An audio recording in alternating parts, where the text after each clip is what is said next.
Everyone wants happiness and success, and we know how to get you there. Come listen to the Leadership Society of Arizona as we teach a proven logic to help you simplify life, overcome challenges, and predict the future. You're listening to the Logic and Life Coaching Podcast. Hello and welcome to the Logic and Life Coaching Podcast. We're your hosts. I'm Dr. Jake. Dr. Jacob. And you might be noticing my wonderful hat today. Don't mention what it is, Dr. Jacob. This special hat is only for those of you who are tuning in on our YouTube channel. For those of you listeners, we love and appreciate you. But if you want to see what hat I'm wearing, you got to go to our YouTube channel and see the video. And hey, while you're there, subscribe to the video, the channel, like the video, and share it with your friends. We're trying to grow our new specific podcast specific YouTube channel. And hey, whatever traffic we can get there will help us out. Thank you to all of those who are tuning in. We appreciate you coming in this week. We got a great topic for you. So one of the biggest things that we hear from parents and teachers and really all sorts of mentors is, since we teach a really unique approach to mentoring, we emphasize this idea of no influence and no control. And so one of the biggest things that people wonder about is, so how do you address behavioral issues? How do you address punishment? So Dr. Jacob, my question for you today is, it's going to be really simple, but how do you respond when a teenager or a child is not doing the things that you want them to do and still keep in line with this no influence approach? Okay, whenever we talk about the subject, I always have to preface it by, this is not a parenting podcast. People deal with misbehavior in their families all the time in many different ways. And whichever way you deal with it is probably the best way to deal with it. Whether it's a very controlling way or it's very understanding, open, and patient way. When you're trying to keep a structure together, like a family unit or even a classroom, so even this isn't a teaching podcast per se, when you're an actual teacher and you got to keep a certain, organization together within your classroom, you are going to have to do what it takes to allow you to be able to do your job, allow you to parent, allow you to be a teacher. So there's ways that a lot of people can say, hey, this is great ideas, but when it comes down to it, depending on your kids and your situation, it changes. And as we get into our answer today, Dr. Jake, I would say, how do you deal with behavioral issues? Well, it depends on the kid. It depends on the student. Yeah, that's a good answer. There are certain students with certain mental disorders or whatnot that you have to set very firm rules and guidance for them. They need it, and it needs to be done in a certain way. But there are also, other students who they don't have those disorders, or they've been through unique things in their life where other approaches will be better for them. And so if I'm going to deal with a student acting out, I keep a couple of things in mind. Okay, so if you want to be the most efficient with it, with the least amount of issues, there's no one right solution, but I would propose you remember a couple of things. Okay, first is, it's always about the student. Students have a certain background. They have a certain capability level. So the more you understand the student, the better you will know what to do. So that's the foremost thing. I've never seen someone go wrong when they're always thinking, what can I do to help this student? Usually things go wrong when you've gotten to the point where you can't stand what they're doing anymore. They're disrupting everything. You want to be done with it. Then you take measures that probably isn't thinking in the best interest of the student, because you're just trying to survive, which there's nothing wrong with that. I completely understand. But if you can catch yourself before that, think, what can I do to help the student out? Usually that will come up with the best response. Second thing, So when someone is acting up, a response, once you know who the student is, then you have to figure out what is the student's capability. Because if you want the student to act like this, like total gentle person, gentleman, gentlewoman, want them to be kind to everyone, want them sit still for hours, take notes, whatever it might be, and they're like way down here, like just like totally destroying everything. I mean, there's a huge gap. They might not even be capable of doing it. So you might go through a lot of extra measures to try to get them to fulfill your expectation when it's not even possible. It's going to cause you to go through pain. It's going to cause the student to go through pain because they just can't do it. And this is a mistake even with my own son, who is 3 years old. There's a point where he is way too tired because probably our fault, we didn't let him take a nap that day. So when it gets to the end of the day, he's out of his mind because he's tired. He can't process well. And he just has a fit over this smallest thing.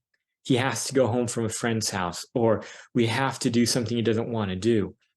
And I tell my wife, we can't get mad at him here, even though you want to get mad at him because like he's throwing a fit at like a friend's house and they think you're a terrible parent, right? And there's nothing you can do.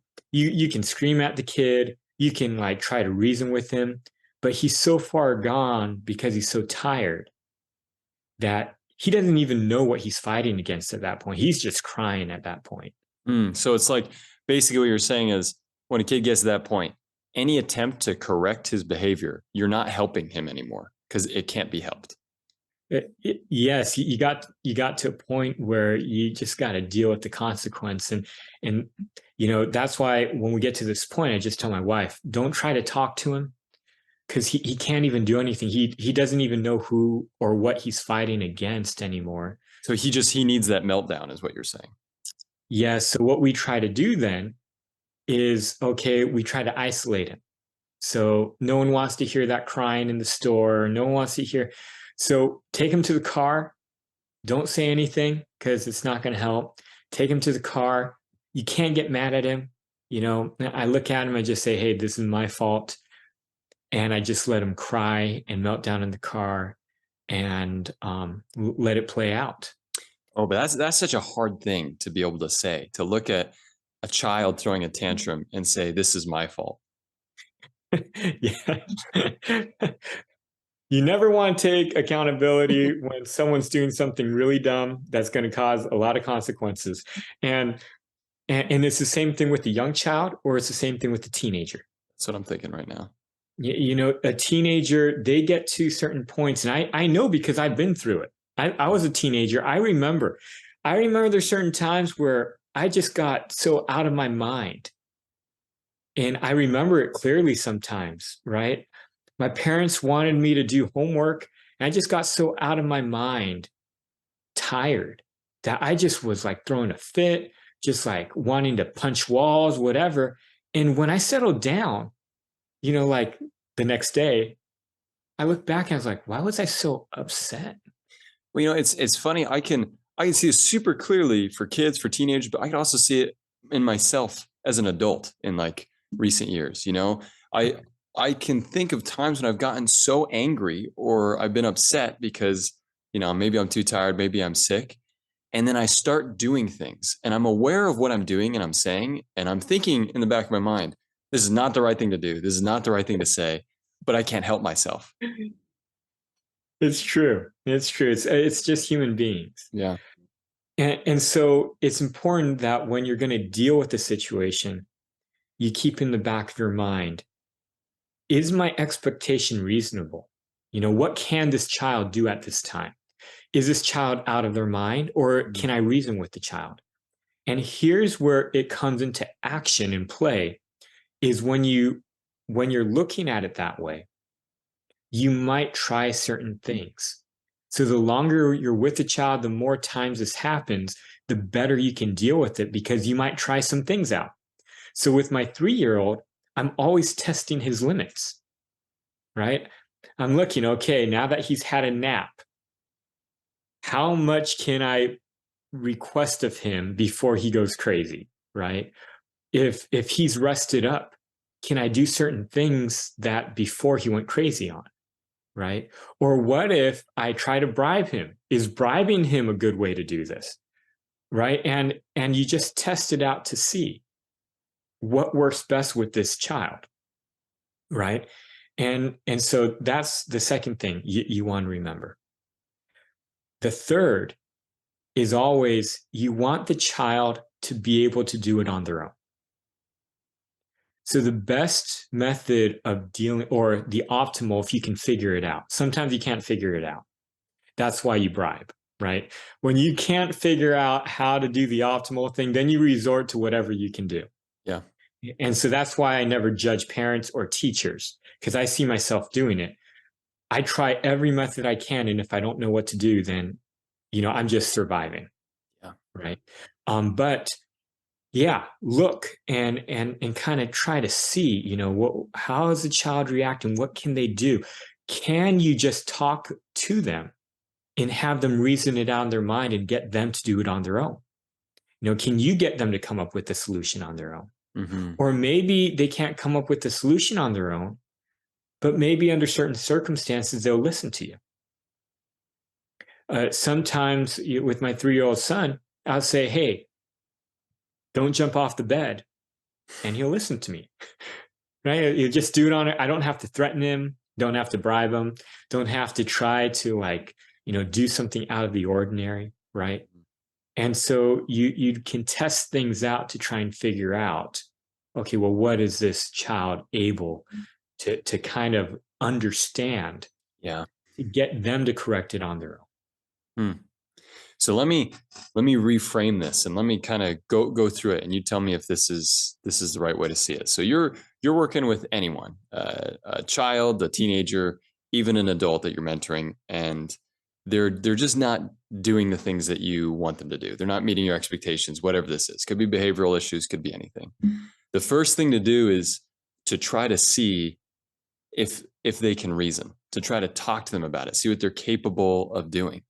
Then when you find out that they might not be able to do entirely that, the next step is you test things out with maybe the structure, maybe trying to set up something different, maybe creating some sort of rules or guidelines. Then if that doesn't work, then you go to maybe incentives or bribes, or giving them, but understand this is only temporary. And if even that doesn't work, then you just have to survive. You do whatever it takes to make sure that you have the patience to deal with this person that you're working with. You got it. More than not, if you're not dealing with like behavioral issues, which is the hardest to, Yeah. if you're dealing with someone not turning their homework assignment, someone not doing something, oftentimes you can fix it not by even trying to get the child to change, but by figuring out what the child's issue is. Mm-hmm. And it could be as simple as the child just isn't writing things down. So they get home, they forget, or they get to school, they forget to do something. Yeah. And you might look at it and say, that's so dumb. Nobody would do their whole homework assignment and forget to turn it in. So, but don't say never. I've seen it happen before.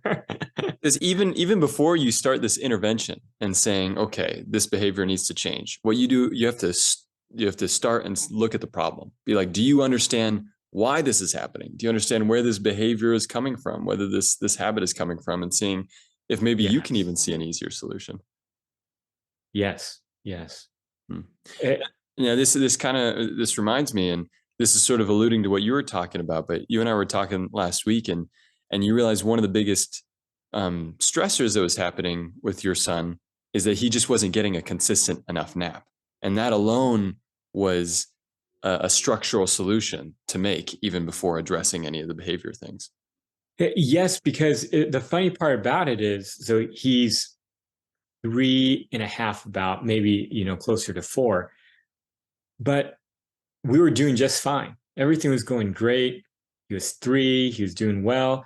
And then just all of a sudden, over a 2-week period of time, we noticed he just started just erupting into these huge outbursts and going out of control a lot. Every time we left a person's house, every time we did this or that. And he's usually a pretty good, obedient kid. He's very specific. He likes things a certain way. He might be OCD too, but he's pretty reasonable.